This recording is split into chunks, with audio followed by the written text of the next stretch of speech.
Hey, what's up guys? Ian McIntosh here. In this video, we're going to be looking at sort of the 10,000 foot view of filters. If you've ever wondered how to get into sound design or synthesis, or maybe how to start really messing with and sort of morphing the sounds you're using, this is a great way to get into it, to start messing with what's called a filter. It's one of the most basic sort of introductory pieces of sound design you can get, and you get a lot of bang for your buck. I use them live and in the studio all the time. All right, let's go ahead and get started. The first thing you need to know about a filter is that a filter is basically a sort of dramatic sound shaper. This means that it can take frequency ranges and sort of cut them at will based upon the type of filter and your inputs on the effect. That sounds rather complicated, but the idea is that depending upon what you want to accomplish, you can either start taking out the high end or the low end, or even a specific frequency based upon what you want to do. The result ends up being something much more dramatic and cool. The easiest way to know what it's doing is by seeing it in action, and we'll do that in just a second. Before we get to an example, what you really need to know is that there's a couple of sort of settings that you can use on a filter. One, there's about 5 actually things you need to know. There are a couple different types of filters. And luckily for anyone who's new, these types of filters kind of phonetically sound like what they do.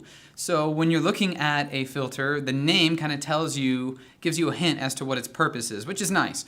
There's a low pass filter. So if you're looking at a low pass filter, you're going to be thinking like, okay, we're filtering out frequencies of sounds by letting the low pass through, right? So it's a low pass filter. It means that it's cutting out all the high end, right, depending upon the settings. And again, we'll get to that. There's a high pass filter, which is the opposite of that, where you're letting the high end pass through by cutting out the low end. And there's what's called a band pass filter, which is basically, it's kind of a combination of the two. You're letting a little specific frequency range pass through, cutting the low and the high end out, and just letting a little bit through, and you can kind of set the settings on that to decide which set of frequencies. Again, we're going to show you this, and I'm going to get into this and show you in just a second. There's all sorts of other types of filters, but those are the 3 main ones that you're going to want to know. The other two terms you're going to want to know are called frequency and resonance. Frequency is just talking about where in the frequency spectrum you're starting this filter at. We're going to see that in just a minute. And resonance is basically the idea that you can make that frequency where you start the cut actually boost really loud and become audible. This is a really important part of analog synthesis, and if you get into hardware synths, like all the ones with all the knobs, the Moogs and the Junos and whatever, that becomes a real key part of getting sounds. I've had varying luck in the software world at using resonance for that, but you can get some really cool kind of filter sweeps going on either way. So here, let me show you exactly what you can do with it.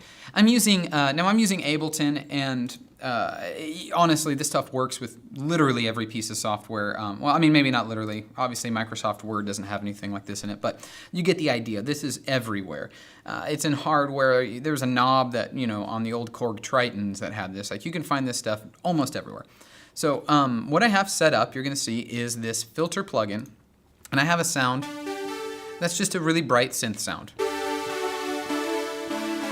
Right, and I have these 2 plugins set up because one is actually an EQ plugin, but I've set up the 4th band, this right here, if you can see the mouse, is actually set up as a filter, and you can do that. And that kind of works nicely, but the main reason I have this set up is because you can see the frequency spectrum right next to it. So if I play, you can see the sound kind of pop up. Now, as I have a knob set up to adjust this frequency on this filter. Now there's all these other settings. That's because this does all sorts of cool like rhythmic stuff. We don't care about that right now. This is just the simple version, right? So as I carve the frequency out, this is a low pass filter.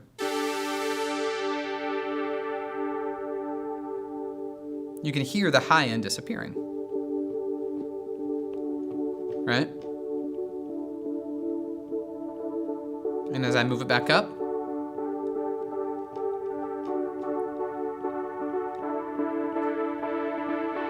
so the low is passing through, and I just tell it where I want it to pass through. Now, if I were to turn the resonance up, you'll see it's very visual. This is why I wanted to use this plugin. You can see it's carving that frequency up and really boosting it, and that sounds really dramatic, right? So if you were to sweep this very fast, right, without any resonance, it just kind of sounds normal, but once you put the resonance up, here's what it sounds like.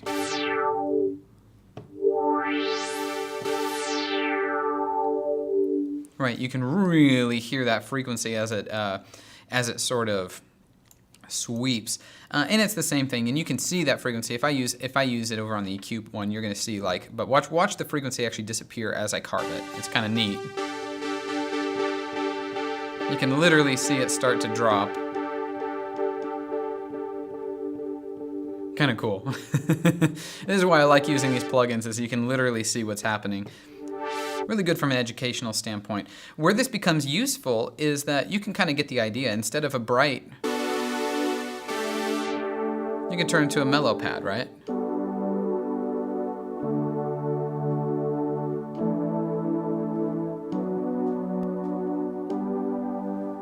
And you can do it even more dramatic if you want.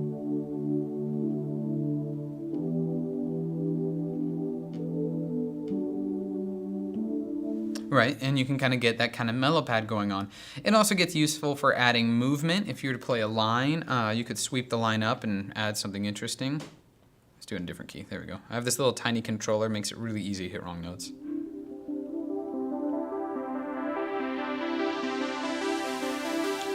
Right, and that kind of works. You could also use it on any other kind of sound real quick. And I have that.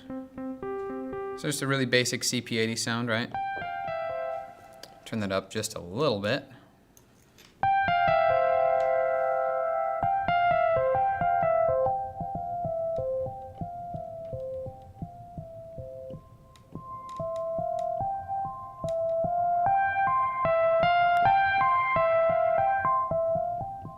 And actually, if you were to put a bunch of reverb on it, this is something I like to show people quite a bit.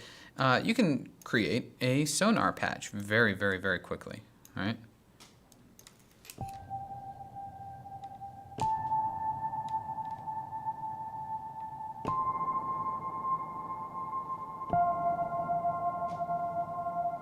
Anyway, you get the idea. And that's essentially the, I mean, that's kind of the bird's eye view of a filter, right? Like, so you can kind of see how you could take this and shape sounds. You can take bright sounds and turn them into dark sounds. You can add movement to sounds by sweeping as you're doing stuff. I highly recommend assigning a knob to this live, whether it's in a piece of hardware. A lot of hardware keyboards already have this set up, you know, whether it's Nords or motifs or Korgs, you get this stuff all the time. But even outside of that, in software, whether it's MainStage, Logic, Pro Tools, there's filters all over the place, and I'd highly recommend getting some kind of controller assigned to it so that you can start messing with sounds live. Even as a bonus, try to put it through a bus, or maybe just for now on the master bus, and basically the idea would be get a filter that attaches to every sound you play, so you can experiment and see what it does and kind of understand. Okay, so if this has been helpful, go ahead and type yes in the comments and click the like button. That helps other people find it and lets me know whether this stuff is fun and helpful to you or not. Now, stay tuned. I'm going to be doing more and more of these videos. I'm going to try to do them more and more live, although that's quite a bit of pressure. But I'm going to try to do these videos more often, both things for people who are new and kind of newbies like today's video, and some stuff that's more complex and interesting. And there'll probably be some sneak peeks and behind the scenes stuff about how we do stuff with Jesus culture and things of that nature. All right, thanks. See you later.